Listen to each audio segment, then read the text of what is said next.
Bonjour à tous, voici ce qui se passe dans le milieu chrétien de la République démocratique du Congo. Pour commencer, je vous présente un très grand monsieur qu'on appelle Moïse Mbiye, qui à la base est un chantre de l'Éternel, donc il chante pour Dieu. Avec le temps, il est devenu pasteur parce que son père était pasteur avant et maintenant c'est lui qui l'a remplacé, mais il continue quand même à chanter. Il y a 3 ans, il a sorti une chanson qui s'appelle Ye Oyo.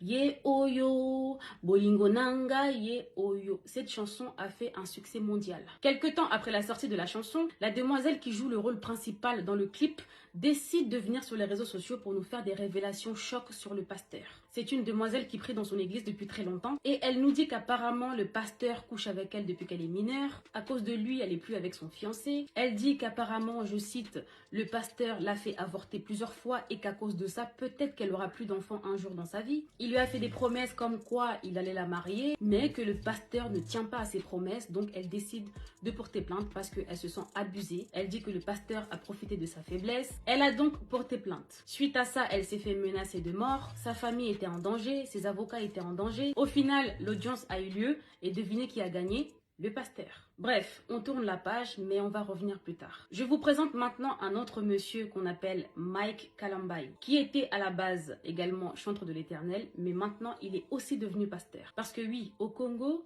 beaucoup de chantres de l'Éternel deviennent pasteurs. Je ne sais pas si c'est par vocation ou c'est juste pour l'argent. Parce que quand tu es un simple chanteur, pour rentabiliser un peu d'argent, il faut d'abord faire des concerts. Et dans la communauté congolaise, les concerts, c'est un peu compliqué depuis plus de 10 ans avec les combattants, etc.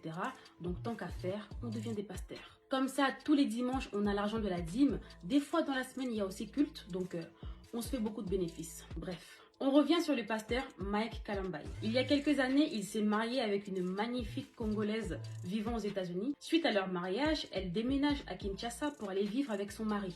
Ensemble, ils ont eu 2 enfants, ils étaient très beaux, un couple exemplaire, magnifique, jusqu'à là, tout va bien. Quelques années plus tard, sa femme vient nous faire des révélations rocambolesques dignes d'un film sans titre sur le pasteur Mike. Elle a fait un live où elle nous dit qu'elle est rentrée aux États-Unis avec ses enfants parce que sinon elle allait mourir. En gros, elle a fui pour se préserver. Elle nous dit que le pasteur Mike est un homme violent. Elle dit que le pasteur Mike l'a frappée pendant qu'elle était enceinte. Elle nous a montré des preuves en photo où on voyait son corps avec plein de blessures partout. Ça m'avait tellement choquée et touchée que je lui avais envoyé de la force en privé. Mais ce qui m'a blessée, c'est qu'il y avait des pros Mike Kalambai, des femmes, qui disaient oui mais on t'a frappé, mais qu'est-ce que t'as fait? Il est pas fou pour te frapper juste comme ça. T'as fait quelque chose. Tu es aussi pour quelque chose. Enfin, ça j'ai pas compris. Juste une parenthèse, non à la violence conjugale. Et s'il y a des femmes qui sont pour, j'espère que ça vous arrivera un jour, que ça arrivera à vos filles et que ça arrivera même à vos petites filles. Bref. Elle dit ensuite que le pasteur Mike sortait avec sa musicienne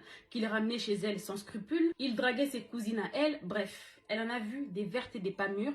Donc elle a décidé de fuir. Et elle a donc demandé le divorce. Quelques temps plus tard, elle a décidé de refaire sa vie, sauf qu'il n'y a pas longtemps, il y a une vidéo sextape d'elle qui a fait le buzz sur les réseaux. Les pros Mike Kalambai, les frères et les sœurs en Christ étaient contents. Ils ont dit que c'est bien fait pour elle. Elle a voulu salir la réputation, l'image de l'homme de Dieu 3 fois saint, de leur pasteur. Maintenant, c'est son karma qui est là. Quelques temps après la sortie de sa sextape, c'est maintenant son ex, l'homme de Dieu, pasteur Mike, qui est dans la sauce. Écoutez l'histoire. Il y a quelques jours, notre très cher pasteur Mike a fait un malaise. On voit circuler une vidéo sur les réseaux où il est allongé, il est pas bien, il y a l'ambulance, etc. Donc tout le monde panique, on se demande ce qui se passe. Et on a la réponse quelques heures plus tard. L'histoire c'est quoi? Il y a une femme qui s'appelle Zawadi. Zawadi vit en Australie, elle est mariée, 25 ans et 4 enfants. Cette femme est aussi chantre de l'Éternel. En accord avec son mari, elle décide d'aller à Kinshasa pour faire un feat avec le pasteur Mike. Sur place, elle dépense plus de 10 000 € parce qu'elle est restée à Kinshasa plus longtemps que prévu. Tout ça pour attendre l'arrivée du pasteur Mike qui en ce moment-là était aux États-Unis parce qu'il est l'ambassadeur de l'émission Madjabou Gospel.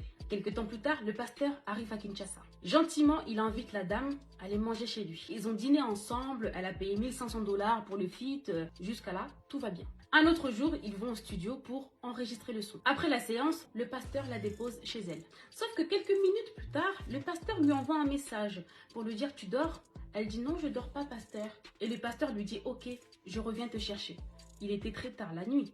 Et voilà là où les problèmes commencent. Il la récupère et pendant qu'il roule, notre pasteur demande à notre jeune femme de 25 ans qui était venue à la base pour un feat de lui faire une fellation. Elle dit qu'au début, elle n'a pas compris, ça l'a un peu étonnée. Mais finalement, elle l'a fait. Le pasteur roule, direction chez lui. Arrivé chez lui, qu'est-ce qu'ils font? Je vous laisse répondre. Ils font l'amour. Après, c'était devenu une habitude. Ils font la première fois, la deuxième fois. Elle précise que le pasteur savait qu'elle était mariée. Et la troisième fois, pendant l'acte, le pasteur lui dit qu'il a envie de faire par derrière. Sauf que elle n'a jamais fait par derrière. Donc elle a dit non, un non catégorique. Elle continue à dire non, non, je ne veux pas. Le pasteur dit oui, oui, s'il te plaît. Elle dit non, pasteur. Et le pasteur lui dit, t'auras pas mal, t'inquiète, je vais mettre un peu de vaseline. Elle continue à dire non, mais le pasteur fait quand même, brutalement. Et à la fin de l'acte, elle s'est retrouvée avec une déchirure. Il y avait du sang. Après l'acte, le pasteur était KO, donc il dormait. Elle s'est dit, bon, maintenant j'ai une déchirure.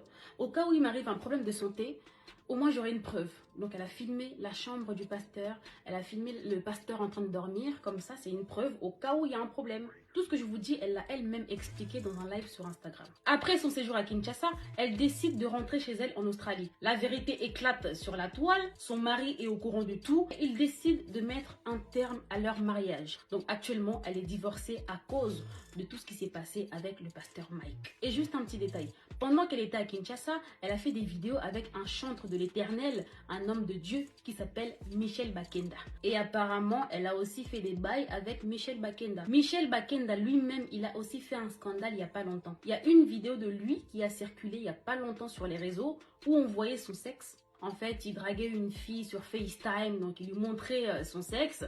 Et la fille a décidé de tout filmer, elle a balancé sur les réseaux. Donc, on a vu le sexe de notre chantre de l'Éternel.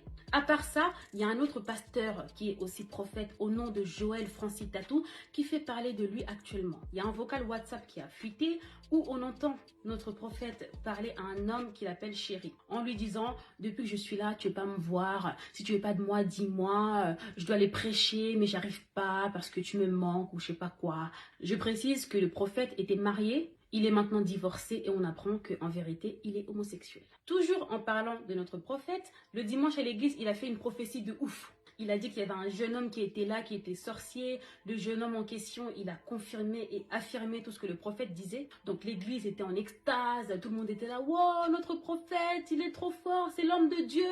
Sauf que le lendemain, le jeune homme en question a fait une vidéo pour dire que tout ça était faux. Il dit qu'il a été contacté par le prophète et son staff pour mentir. Tout ça pour 1500 francs congolais qu'il n'a même pas reçu finalement. À part ça, il y a un autre pasteur qu'on appelle Pasteur Mukuna. Il y a un an, une vidéo de lui en train de coucher avec une femme dans une voiture est sortie sur les réseaux.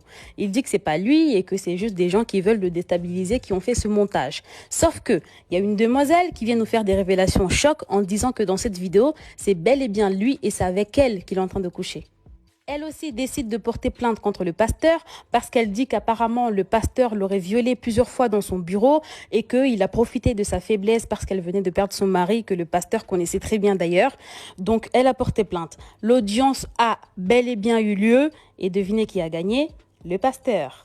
Et à part ça, il y a aussi un problème entre le pasteur Moïse Mbiye et le pasteur Marcelo. Apparemment, le pasteur Marcelo aurait invité dans son bureau la baby mama du pasteur Moïse Mbiye pour la draguer et lui proposer de monter un coup contre le pasteur Moïse Mbiye. À part ça encore, le pasteur Moïse Mbiye et le pasteur Mike Kalambay ne se parlent plus alors qu'avant ils étaient très potes. Suite à tout ça, le pasteur Moïse Mbiye a craqué et un dimanche à l'église, il décide de dénoncer ses ennemis pasteurs en disant que oui, il y a des pasteurs qui veulent me salir, ils appellent mes proches, ils appellent mes amis, ils leur proposent des voitures, des maisons, tout ça pour comploter contre moi, tout ça pour me salir, je vais les dénoncer, je vais dire leur nom, etc. Il a fait un post sur Facebook pour dire que jeudi, je vais faire un live où je vais tout dénoncer. Bref, finalement, après, il dit qu'il va pas faire le live. Bref, je suis fatiguée. Voilà un peu les histoires qui se passent actuellement dans le milieu pastoral congolais. Bon, les amis, cette vidéo est assez longue. J'ai commencé avec du soleil, là, il n'y a plus de soleil. Donc, je m'arrête là pour aujourd'hui. Je reviendrai avec une autre vidéo pour vous dire pourquoi j'ai décidé de faire cette vidéo et vous donner mon point de vue par rapport à tout ce que je viens de vous dire. Sur ce, portez-vous bien et faites attention à vous. Bye oh.